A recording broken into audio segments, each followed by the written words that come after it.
Welcome everybody to the first panel discussion for the APAC virtual conference. Today we'll be discussing new frontiers for audience development and engagement with digital platforms and technology.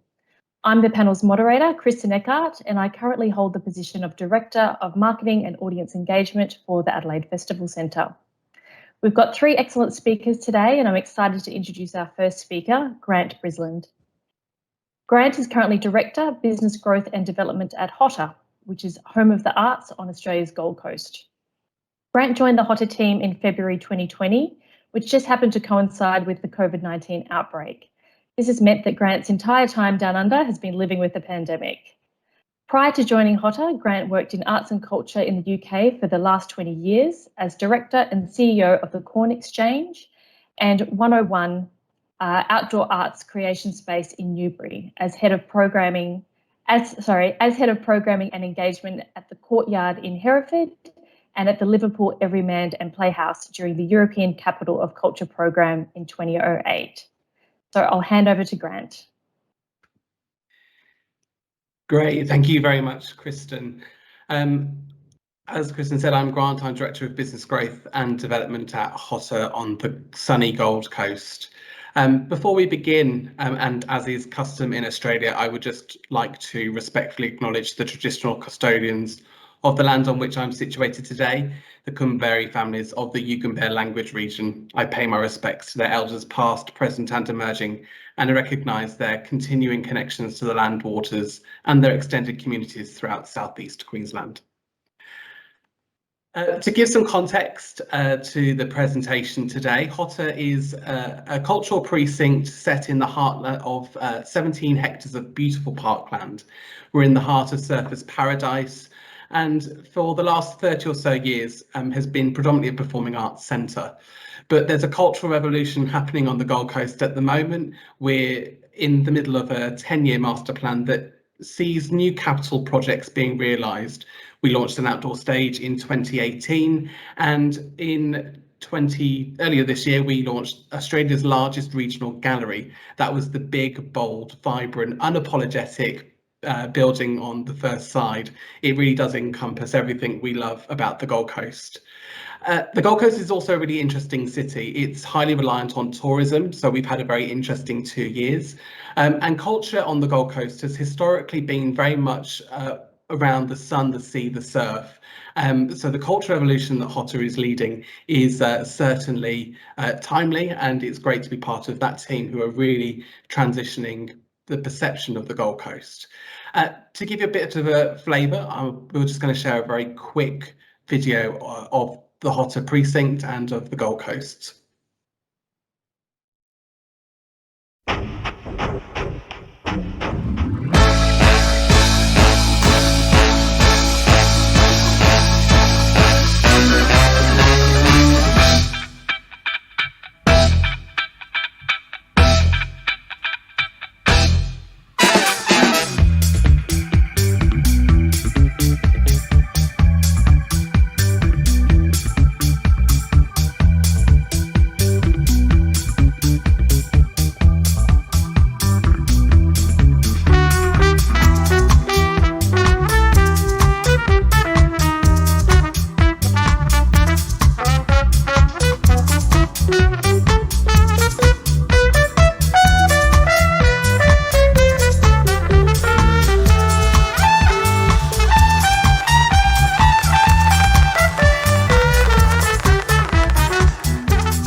So as you can see, the HOTA Cultural Precinct is a place of gathering of exceptional art and an exceptional climate.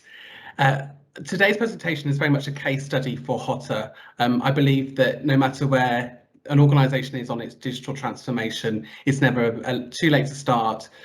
This certainly isn't a presentation that will demonstrate how we're leading the sector, but certainly in a 12-month period, how you can make great strides in your digital transformation.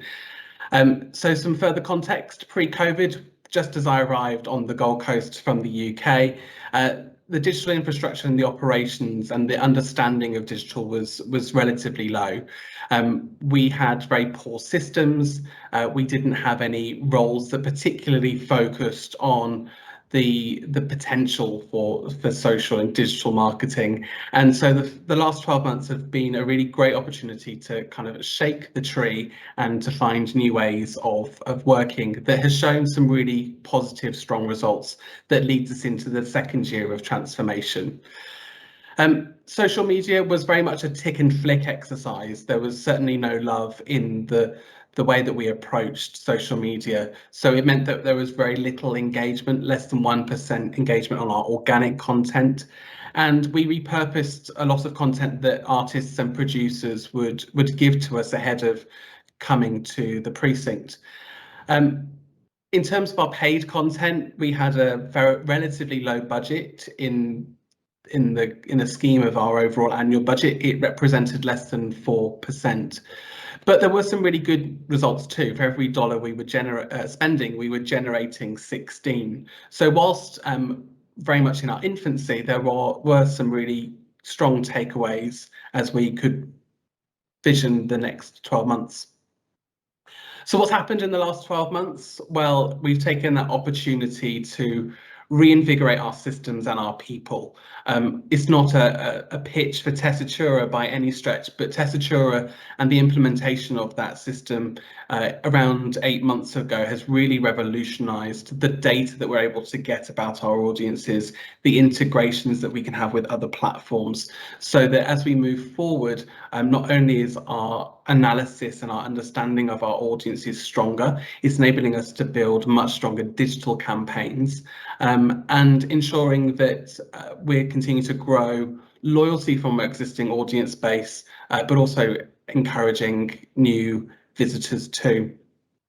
We've also recently undergone an implementation with Museum to move our membership to a digital platform, providing us with new ways to communicate with members, but also as we become much more familiar with the use of QR codes and other tools in our arsenal, it was timely to kind of put that front and centre too. As I said before, if I was being generous, we had one full-time equivalent role looking at digital marketing. And over the last 12 months, we've been able to reposition that to have 6 roles, ranging from design, videography and digital content producers, right through to marketing automation with the onboarding of the Active Campaign platform, as well as a digital marketing coordinator who very much sets the content schedule. So those systems and those people have really positioned us to achieve some really strong quick wins and early successes, but also enable us to plan the next 12 months, which will continue to be a moment of revolution. So what has happened? Well, for our social media, we took an Instagram focus initially. We historically would put every content on every platform, and that just wasn't going to work for us. We all know that. But we've been much more laser-like and focused on the 25 to 40 demographic, particularly with the expansion of the precinct. And we very much wanted the Instagram feed to be a brand-driven exercise. We wanted people to go onto our feed and to completely understand the DNA of the Gold Coast, the city, and of the precinct. We use a phrase, distinctly Gold Coast, and what we mean by that is that it needs to speak to the DNA of the city and of the people. We are unique and we need to celebrate that. So we came up with 4 content pillars: art, place, lifestyle, and architecture. We're very fortunate to have some very beautiful and iconic architecture, and people really connected with that. And what we saw over the last 12 months, where people were yearning for that moment of reconnection, the architecture and the place was really quite critical to keeping our audiences connected with us. And so some of the findings, we've had some quick wins and some foundational pieces that will really see us going into the next phase. We've seen an increase in our followers of 46% in 12 months, and particularly that 25 to 40 demographic. We're now seeing our organic content having 6% engagement rates, which is far higher than we were achieving before, and also higher than some of the benchmarks that we're looking at. But also looking at our paid campaigns, we've been able to bolster the budget, increasing that to 125,000. And importantly, we are still generating the ROI. So every dollar spent is generating $16. Something that was quite remarkable was that we spent 1,500 on our campaign for Queensland Ballet's performance of Giselle, which was the only performance and production of Giselle in the world at that point in November of last year. And that generated a income of $165,000. So very quickly repositioning, rethinking about our approach to digital marketing has really given us some quick wins. We've also seen a huge increase in our database, increasing by 58% in 12 months, which is incredible. And we are very quickly learning and understanding what's the onboarding and audience lifecycle management enabled by the Active Campaign platform. And, you know, we've been able to really bring those audiences on the journey with us, and we've had an increase of 525% of new members. So like I say, that was the case study of where HOTA's come from. We're eager and excited for further change, but it just goes to show that a 12-month focus can really revolutionise and change. And I hope that that it's provided some spark of places that you may be able to go, and I look forward to connecting with everybody later. Thank you. Fantastic, Grant. Thank you so much. So our second speaker is Ken Tan. Ken is the Senior Director of Programming and Producing at Arts House Limited in Singapore, where he oversees the Singapore International Festival of Arts and the Singapore Writers' Festival, alongside 5 arts venues. For 2 decades, Ken has been involved in all forms of creative projects across various industries. Ken began his creative career at 19 with his own boutique creative agency, working with large brands from Nike to the Singapore Art Museum. Ken made the move to New York, where over a 6-year period, he was a director at a prominent contemporary gallery and later joined Asia Society Museum in New York as deputy director. Since that time, he's curated exhibitions in New York, Melbourne, Tokyo, and Singapore. Over to you, Ken. Thank you, Kristen, for the kind introduction, and APAC for having me here today. So good afternoon, and to friends elsewhere in the world, good morning, evening, hello. So I'm honored to share what we've been doing at the Arts House in terms of audience development and engagement in the virtual space. And I'll end with a few thoughts for the future. So let's just jump into it. Moving on to my next slide. I'll start with SIFA.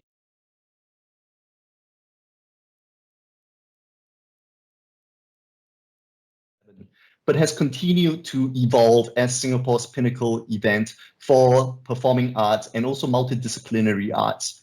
So how do you actually stage an art festival in a city that is locked down? In 2020, because of the sudden cancellations required of all shows, rather than face postponement, the SIFA team was really able to reactively launch SIFA version 2.20, a digital-only festival with curated virtual events, including talks, workshops, performances, and much, much more. So the content proved to be a real success, with over 20,000 in attendance. This is active attendance and participation together, locally and internationally. This is, of course, due to the nature of the virtual content, which means it is way more than what the actual ticket sales could ever be. In 2021, which was this year, that was our next test. Well, the year started off promising, and it's full of plans, full of optimism for physical shows again, and the nation looked to be reopening. Then the variant hit, the numbers spiked, and we all know the restrictions were imposed a day before us opening. So how do you actually, what do we actually do? So with a network from 2020 of digital producers, filmmakers, and production teams developed, as well as all the war stories and scars from the previous battle. CIFA 2021 was able to showcase live shows that had to be cancelled, immediately moving them into VOD, that is video on demand, which meant that we already had the foresight and the planning to identify certain shows that would be good for this platform, that will work well on VOD. So we quickly learned how to be hybrid. Overall, 2020 and 21, with over 140 productions, over 400 performances and activities, saw over 40,000 audiences. This is all amidst the pandemic. So that shows the power of content in the virtual space. In 2022, next year, we are already imagining what a new interpretation of the virtual venue can be like for a festival. That is not just video on demand, not just video on demand options, but really using the digital platform as a legitimate performing stage. Unfortunately, that is embargoed, so you have to watch this space. I'll move on to my next slide. Next slide would be Singapore Writers Festival. This is what I can actually share with you is our upcoming Singapore Writers Festival that is opening next Friday, in fact. Tickets are on sale, singaporewritersfestival.com. Please go support. So SWF is the multilingual literary arts festival in Singapore that features local and international writing.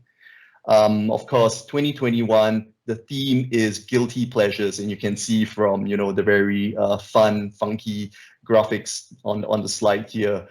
We want to tease out, that book, that film, that TV show, that song you love but you don't want to admit to really challenge the notion of what belongs in the literary sphere, which means a very diverse set of programming and channels is required. And that immediately means going into digital.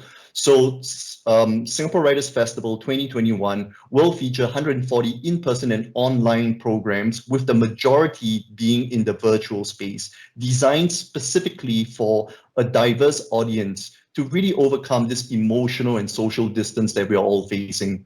The festival will see a gamut of multilingual digital experiences such as performances, workshops, talks, immersive audio, mixtapes, speed hating, e-picture books, doodle battles, virtual exhibitions, and not to mention our continued active engagement with members and audiences through social media channels as well.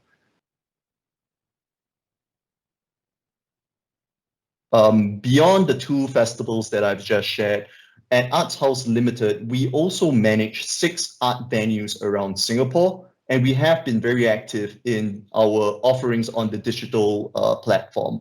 So we take an omni-channel approach to delivering a diverse spectrum of digital programs based on the respective brand positioning of each venue. For example, covering urban arts, traditional arts, literary arts, and sustainability in arts. Our signature events feature behind-the-scenes studio visits with our artistic tenants, and this is all virtual. Location-based activations, you walk around with a phone and you can do stuff. Workshops, performances, and a very popular one has been an interactive whodunit detective story that recently won Excellence in Narrative at the Asia Game Awards. That is, you can see the picture there, Red Sky at Dawn by Troy Chin, and I've added a QR code for those who are curious. It's really fun. Okay.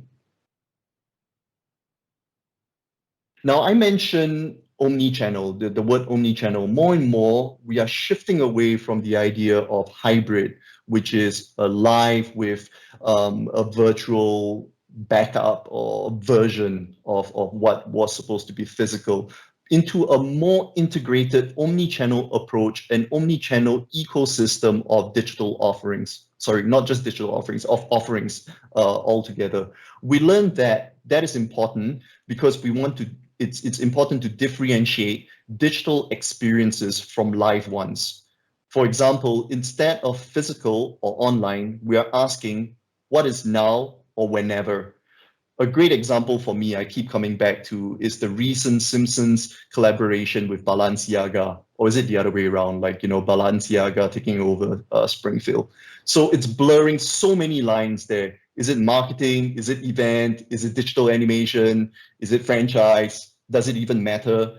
So that has spun up so many memes and has captured the attention and imagination of so many. The visibility factor is really high, and it really covers a broad spectrum of channels and interpretations of what doing shows could be. An omni-channel approach allows us to really develop content that is mapped onto audiences and our members' behavior and habits of consumption, such as the very long form kind of like content, you watch your Netflix, you watch your 1 hour, your 45 minute shows or talks, but also the bite size TikToks and, whatever the kids are using today. Content generates demand, generates content. We are still learning though, the art of pricing virtual content, how to balance paid versus free, and the kind of models of payment. So if anybody got any good tips, please write to me. For my last slide today, we're really looking at data. So the data that we have collected through our programs, through our members, through activities, and with the digital, just like any other sector, the digital platform is really effective in collecting big data like that to help drive our strategies. What does the stats show? Like so many other sectors, we have good data from online activity to understand how our members and audience journey through our programs, venues, festivals, and what their interests are. So we are really analyzing these numbers and behaviors and determining which metric actually is more important when we're talking about digital programs. Is it going to be attendance, like a big attendance number, or is it the duration, length of stay per program? Is it ticket sales, dollar value, or is it user-generated reshares or reposts as a sort of like incurred value because of what we produce? So these numbers can spark so many different ideas. I listed a few that we are looking at. Is it interest-based personalization for someone to actually have an itinerary of content based on certain kind of actions? Is it experimental pilots that we can actually invest in for the more adventurous looking for that kind of content? Is it translation? Because of the work that we do, being multilingual is very important. Can we do auto translation? Can we do AI-driven translations just to expand our audience base as well, based on region or choice? And a very nifty new term that I learned recently is DAO, D-A-O, which stands for Decentralized Autonomous Organization. So really, like Bitcoin is a form of DAO. It's a form of art funding, but NFTs, we've all heard this new buzzword. NFTs is not just very expensive JPEGs that you can collect, but it has a great utilitarian value. NFTs means that single ownership that cannot be copied, right? And that also means access. So I've listed this article that I found on medium.com by James Morgan. It's really interesting. Please check out with the QR code. Imagine empowering your audiences to be able to buy NFTs for an upcoming production that you're planning. Say this production is going to cost X amount. We pre-release NFTs that people can buy as co-funding and essentially owning a piece of the production. Now, while the production develops, you can then decide, okay, all these early co-owners, co-adopters, give them access to exclusive content, and maybe even after the event, they can enjoy royalties and other perks that's first stated in the digital contract. So something like that, I think, is a new frontier of really developing audiences in a fresh way, giving them ownership and also engagement a whole different level. And that's really what the power of digital platforms and the new technology that we're just beginning to tap into can do for the art sector today. So thank you. I want to end my presentation there. Thank you. Thank you so much, Ken. That was fantastic. There's lots of great questions I can see coming down the line after that presentation, monetizing content being a very big one. So lastly, we'll hear from Helen Faulkner. So Helen is currently the Director of Audiences for Manchester International Festival, working as a specialist in strategy, audience development, digital marketing and branding. Helen is currently working towards opening The Factory, which is Manchester's new cultural venue in the heart of the city, which will become Manchester International Festival's new home. And that is scheduled for opening in 2023, and I'm pretty sure we're about to hear lots more about it. So previous to her current role, Helen was the head of marketing for Southbank Centre in London. She's also developed strategies for high-profile art projects, including Meltdown Music Festival, Women of the World Festival, and major exhibitions at the Hayward Gallery, the National Gallery London, and the Whitechapel Gallery in London. Over to you, Helen. Hello, everyone. I'm so happy to be invited to your conference, and it's really nice to speak to you today. I'm going to try and take us a little bit forward because at Manchester International Festival, we like to be ambitious, we like to be inventive and pretty determined. So, oh, my slide's not moving, hold on. Here we go. To give you a bit of background, we launched Manchester International Festival in 2007. It was an artist-led festival presenting new works and was really trying to sort of do something different, commissioning artists that with ambition and scale and taking multiple sites across the city. And it happens every 2 years. And sort of went to sort of live audiences of about 300,000, but also increasingly, obviously, we've been doing a lot more in with online audiences. So that blend has started to happen.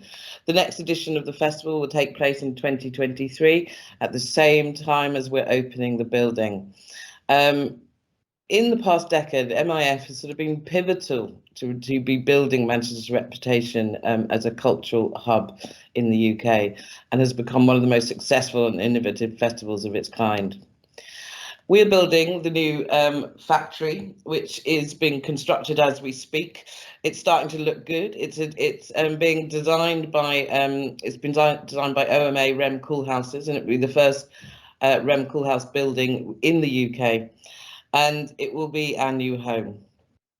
Here, we will be commissioning some of the most exciting artists to create work of unprecedented ambition and scale, from visual artists to theatre. It will offer a space for artists and thinkers to make, explore and experiment, and for communities and individuals to meet, exchange ideas and learn new skills. As we construct this new physical space in the city, how do we create? It's a really good opportunity. So we're obviously with a new building and a new vision, you've got that opportunity to do things slightly differently. And MIF likes to do that. So we are creating a more blended approach to digital work, where there isn't a digital dualism, not between online and offline. The factory building is quite an amazing construction, and it sort of has a massive warehouse that is can fit about 4,000 people. It also has an auditorium, but that auditorium can also link into the warehouse. So those spaces can become one, which gives us endless opportunities for artists to create and think differently and at scale. Obviously, it's a really important time at the moment as audiences spend more time online and play video games, and they're engaging through through art in non-physical contexts, and that's that's only increased, I suppose, within the during the pandemic.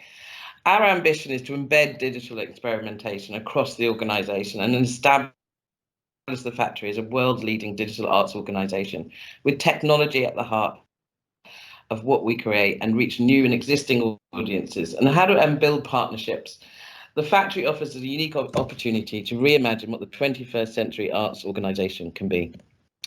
Our approach, traditionally digital, has always been used as a tool for transformation, but we also see it as a tool for research and development, with possible scenarios, moving quickly, future-proofing ideas and establishing the factory as a laboratory for new art forms and a training ground for the next generation. There's lots of opportunities, obviously, for us going forward, which is sort of, particularly with the increase of the online content, the submissions to Netflix increased 60 million during lockdown, which is incredible. And MIF's YouTube increased by 110% in 2020. The convergence of multiplayer worlds and the traditional broadcast, the largest cultural event ever is 25 million and was in Fortnite. And so actually, who do we need to partner with and diversify our content, working with partners to make it? We worked on a project which this image is from with Epic Games on a project that started well before the COVID times, but it was called the Virtual Factory. And we worked with an artist called La Turbo Abaddon, and we actually never met her. It was all done as her through a chat on as an avatar, and we created a virtual factory and a game within Fortnite of the factory building. So we're really pleased with the results of that, and we have already had 1.5 million visits to the factory, even though it hasn't even been completed. Here's some images from the game. So with those sort of projects in our mind, trying to really push the boundaries of how we work with artists, how artists imagine the future differently, and putting lots of research and development into it. How do we, what are our priorities? And I suppose it's really trying to break into new technologies in different ways, playing with mixed reality and virtual reality within space, online and offline. Developing our international partners is really important, because, as we all know, digital costs, and so the more partners so we can work at scale is really important for us. And prioritizing productions we can secure digital IP rights on it, because obviously everyone knows that that's really important, because you can't share it if you don't own it or monetize it, as Ken was saying. So creative content is key, but also as we build this new building, how can the website be an extension of our visitor experience in the space, be an integral part of that experience design within the factory, have an international and outlook mobile first, but be representative of our wider communities and engage and respond to the factory. The site and the space we'll create is interact with art online, as well as a destination for tickets and information. But importantly, it will empower our users to interact with the building online and connecting interpretive and accessible content and ticketing and wayfinding. The website will obviously be the integral part of this experience. And so as we grow, we will develop that website further, making sure, looking at personalized content. How do we do that? And AI is obviously an interesting space to move into as things develop in that area. So digital R&D is sort of, research and development is part of MIF's sort of DNA. So this happens on physical events with artists. We can be working with artists for 2 to 3 years, working on ideas and trying to find new ways of presenting work in different ways. So this is a really important area for us. And our ambition is to grow opportunities for talent development, and also via broadcast and training and industry R&D. The latter will involve inventing new art forms with artists, researchers, creative technologists using the factory space. As such, we will be able to exploit those opportunities emerging from 5G and immersive technology and location-based experiences.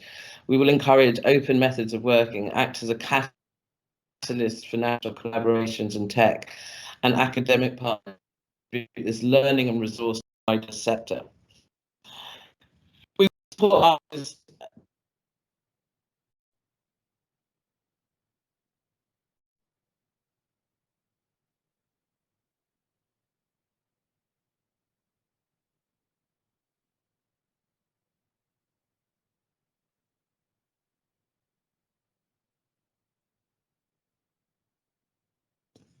Hello, am I back?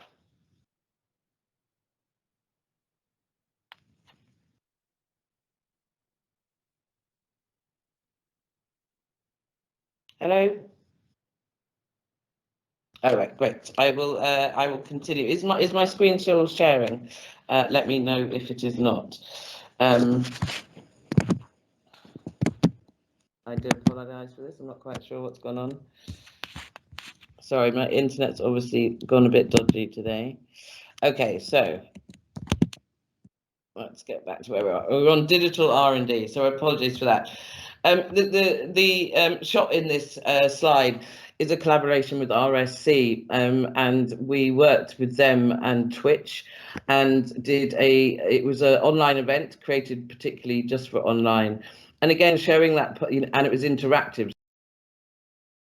Move within the scene without being able to, without it being dictated by us. So it was a really interactive event on a production Midsummer Night's Dream.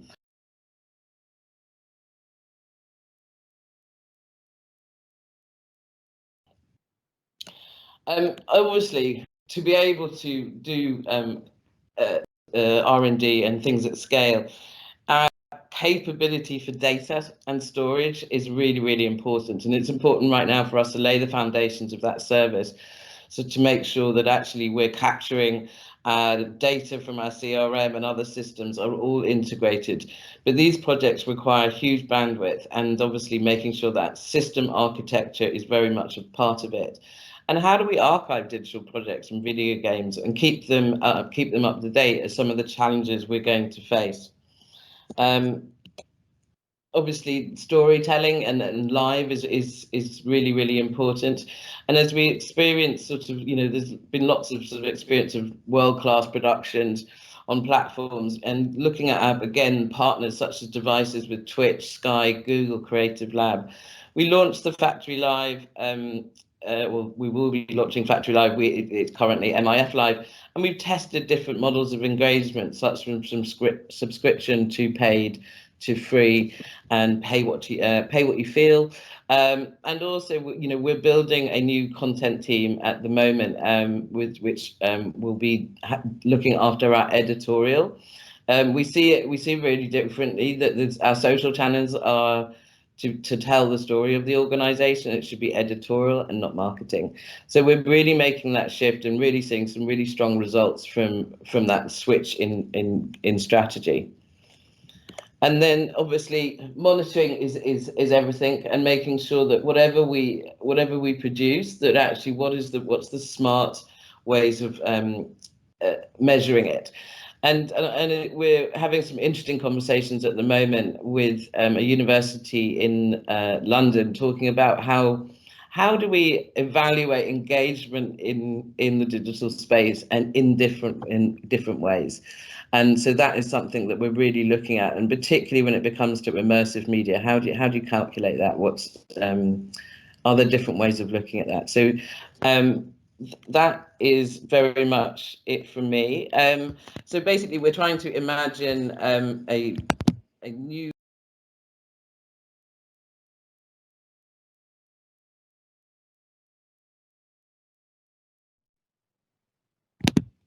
Brilliant. Thank you, Helen. Sorry I about can't the wait technical faults there. Sorry. That's okay. I seem to be a bit of feedback as well. Can everybody hear me okay? Okay, great. I can't wait till we can all start traveling again to visit the factory in 2023, which feels like a lifetime away, but won't be too long. So we've already had some questions come through, so thank you everybody who's submitted questions so far. Please do continue to do so, and if you have a question for a specific panelist, please just name the panelist at the beginning of your question. So we might just start off today with a question for Grant, and this question is from Ken. Was there any reason for HOTA to focus particularly on Instagram? I guess the answer is twofold. Firstly, we identified that the 18 to 40 demographic was underrepresented in our audience base. So we prioritised the Instagram platform because that's where we were more confident in being able to engage that audience. But we also were really keen that we built the confidence of our team as we rebuilt. We are now looking at other platforms to engage a similar demographic, but it was absolutely to kind of build that confidence within the team, and recognizing that Instagram was a platform that already existed for us, but could unlock audiences in that demographic. Great. Perhaps before I move on to the next question, I might have a follow-up question really related to your focus on social media, Grant, for your building up your strategy for HOTA. Obviously, we're all across the latest whistleblowing allegations from Facebook about really taking profit over safety. I guess I would maybe put this question to all panelists. How do we feel, what's our role as cultural organisations to ensure that our engagement through social media is ethical, and obviously we're maintaining privacy regulations and maybe even going beyond the standard privacy regulations? Over to anybody who wants to pick that up. I guess I'm happy to go first. I think it certainly some of the whistleblowing allegations kind of alarming, particularly, you know, all of us who work in arts and culture really celebrate that we support people's well-being and wellness. And then when you hear the whistleblowing allegations of it compromising people's mental health, it does kind of feel problematic, certainly. I think it's and ultimately I think organisations need to kind of have a deep, long, hard look at themselves and their approach in that space. I think it's I think it's a really difficult one to answer, if I'm really honest. It feels like there's no easy solution when we absolutely need to be generating new audiences, and socials is a very easy way to kind of target and to generate that. So it does feel problematic. It doesn't feel like there's a silver bullet that will provide us with those answers. But I think there's some deep philosophical conversations that we need to have as a sector. I'll jump in as well. I do agree with Grant. Like, it is complicated and it's a really tricky terrain to be navigating. I try to think of authenticity.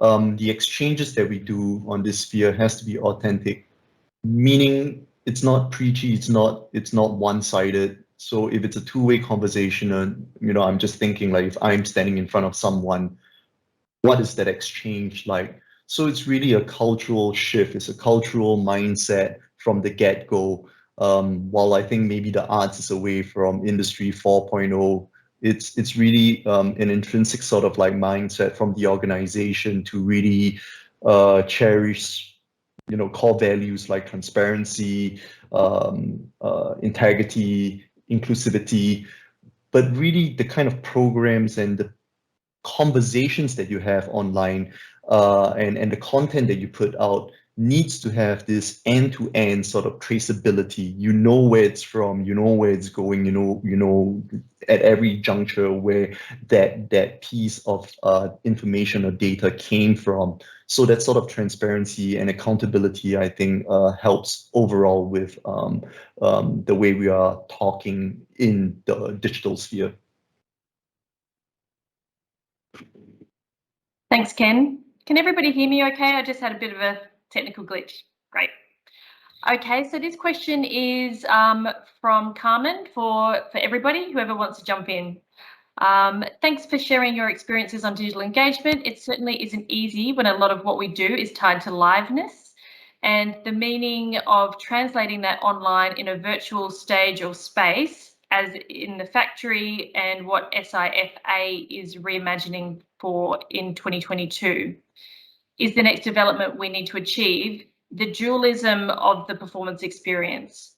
While I understand that information is embargoed for Arts House, I was wondering, what are the learning lessons the speakers can share about online engagement for performance, whether it's through the Fortnite game or the SIFA 2021 experience?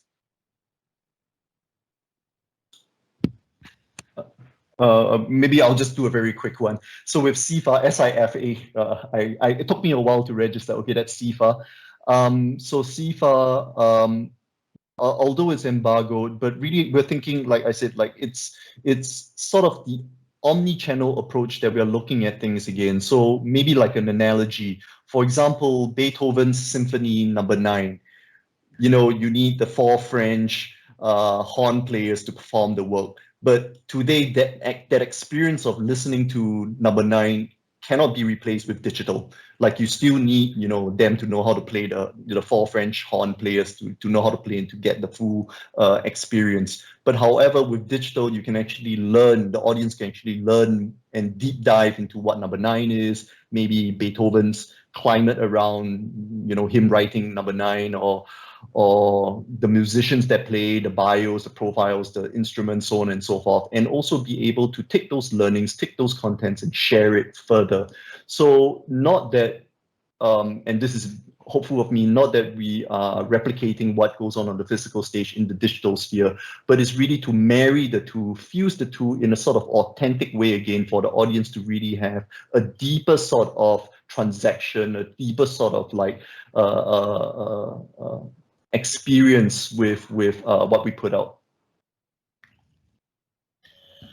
And I suppose from our perspective, you know, we very much look, we try and look at it as one thing, really, actually, and not, you know, again, we're trying to not look at dualism and not go, oh, digital, you know, everything is digital. And I think that, you know, the sooner we break that sort of one thing versus the other, the better, really, because, you know, people like to experience, you know, we're all human and we all experience things in different ways. And therefore, everything's about different access points, which therefore, you know, if you're a young person but under 25, you know, they will be playing on platforms I've never even heard of, you know. So I think it's really understanding that understanding your audiences, understanding that demographic, to understand how they access stuff. So and actually building that digital capability into a project from the start, not an afterthought. And I think that's pretty. I think that's where the arts have been playing catch up.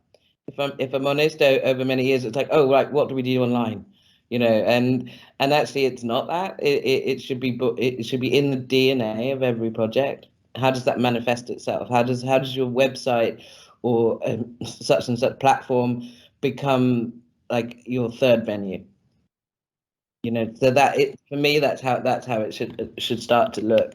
And I think I'm really optimistic. I think we'll get there. Great. So, Helen, do you think when the arts does play catch up, that we'll stop asking that question around monetizing content because everything will be digital? So it would be a very natural space to pay for content in an online environment, or do you think that we'll be forever having this argument around the live experience, the paid component, as opposed to something that you should expect for free? Maybe I can open that up to anybody who wants to answer it. I mean, for me, again, I don't make a blur. You know, in your physical space, you have free events, you have free but ticketed events, and you have paid events. You know, and you also do audience development where you're trying to encourage people that might not come to stuff to take stuff. So you might give it for free, even if it's paid. I don't see that any different in the digital space, if I'm honest, because there's ways of giving people access, there's ways of giving it for free, and there's ways of monetizing it. At the moment, we've been mostly playing with pay what you feel, and putting a donation in there, kind of thing, and which has been fairly successful for us. But I think, you know, and people know what's value. You know, it's like anything. You go, you know, you go to a shop, you know what value you put on something and whether you're prepared to pay that. And you know, if you're not prepared to pay that, you're not going to pay it. And I think again, if your projects are ambitious and they're going to deliver and they're thought about from an online perspective from the beginning, that creativity you'll pay for because it's going to deliver something to you as an audience member, whether that's in your physical space or not.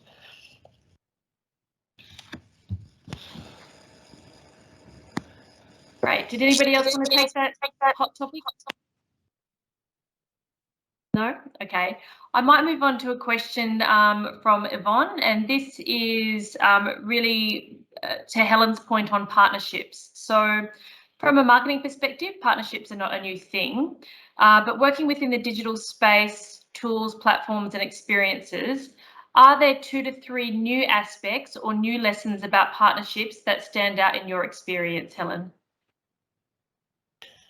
It's partnerships are tricky, whatever, and you know, I mean, anyone that sort of worked on even marketing partnerships or creative partnerships, they're hard, aren't they? You know, they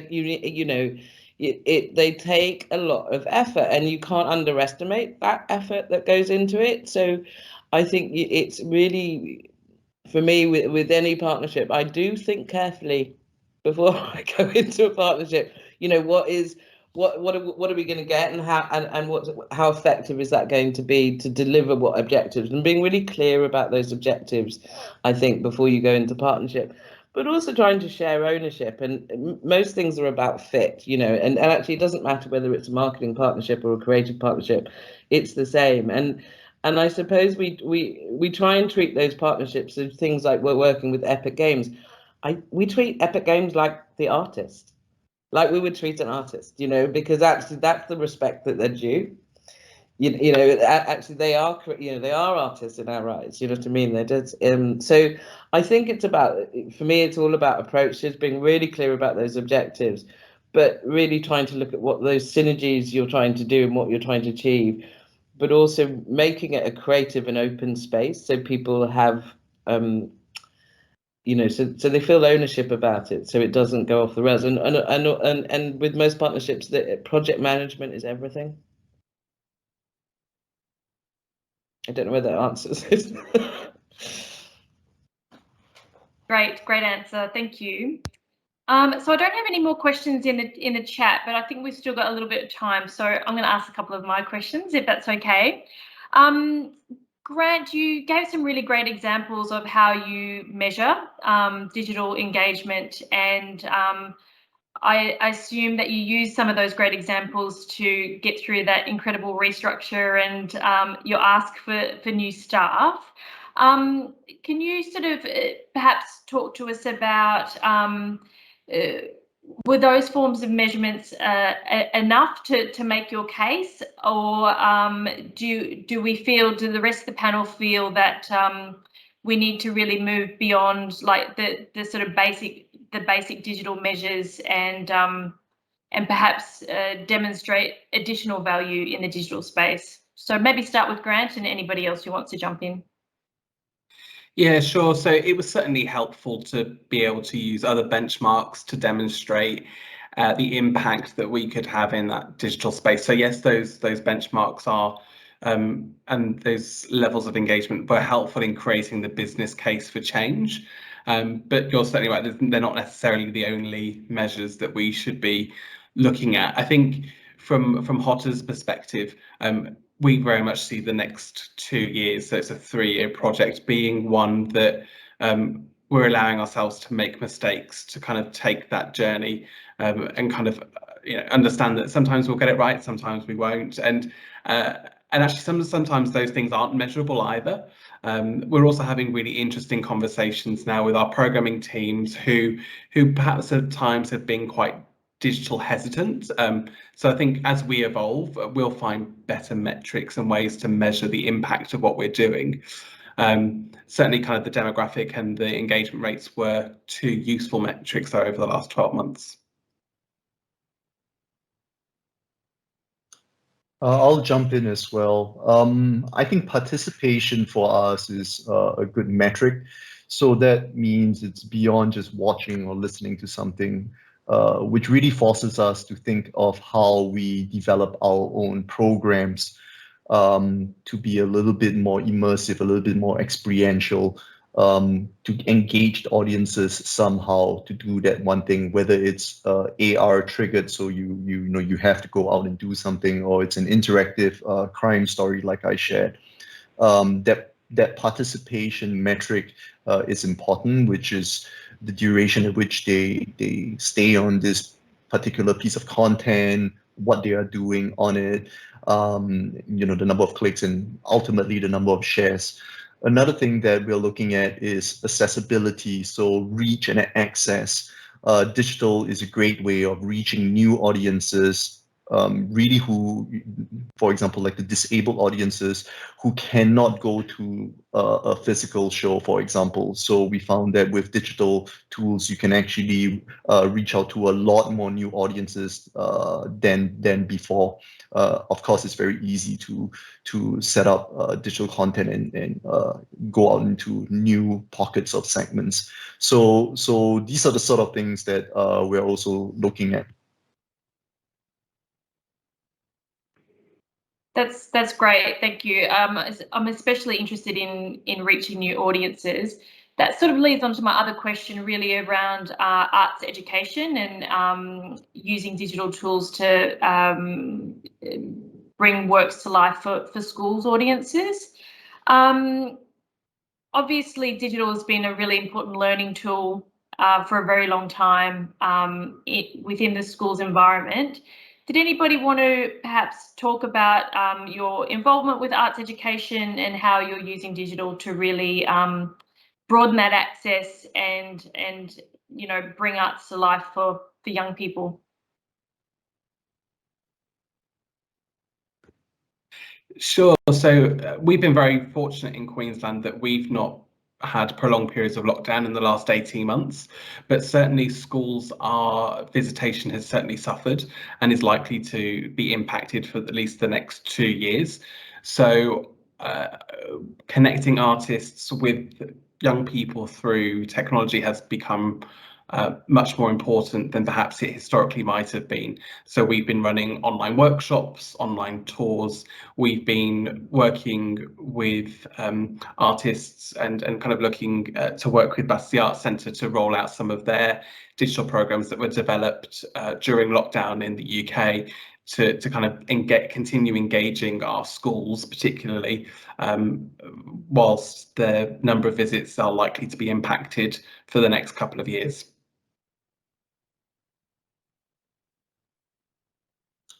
And likewise for us, we have a lot of new workshopping programs that directly place the youth and students with talents, with people, professionals in the sector to learn anything from singing to, instruments to recycling the coconut shell into the cocodoma. So there's a lot of things that we do that is pedagogical and also has that element of education through the arts. But directly working with schools, we definitely have that for the festival tracks as well. We work directly with schools to create lesson plans that they can download and learn using the themes of the festival to learn a little bit more about the literary languages. And from our point of view, we've started a project about 2 years ago now, called the Factory Academy. It's not necessarily schools, but it's probably people. It's probably the bit just past schools, shall we say, where actually it's you've not gone on to further education. So a lot of the purpose that's really important to us, Manchester is a poor city and had huge areas of deprivation. So it's really important that we train the next generation and make the arts a feasible offer or opportunity for people. So we've been doing lots of classes online, but I think we'll turn this into a proper sort of learning platform. And it's called the Factory Academy. So it will be, and that will be things like lighting design, but we also see it as a pathway into the organisation as much as anything else. So you might have done some classes on the Factory Academy, but you also then your next step might be doing an internship, which then may result in an actual job in the venue. So we really see that as a really important purpose. Actually, is to just really think about the next generation and how can we inspire them. And get them into the arts through work and experience, really. Okay, brilliant. I think we've got time perhaps for one last question from Randy. So with the digital offerings, how has the panel reached or tackled new audiences' learning curve with new technology? So without a physical interaction, do you do things like online video tutorials, for example, to help, I guess, bridge that gap?